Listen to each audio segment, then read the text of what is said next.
How to send disappearing photos and videos on Snapchat. Hello everyone, welcome to this channel. I'm here to help you out today. So without any delay, let's get started.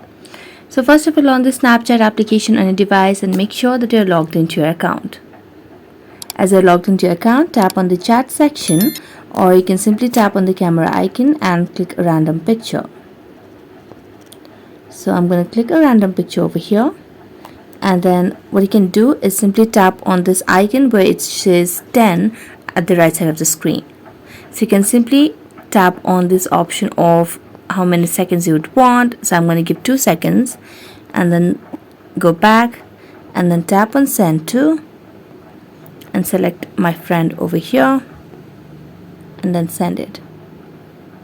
So as you do that, whenever that person particularly taps on the photo or the video that I've sent, then after once it will be disappeared on Snapchat or the chat feed.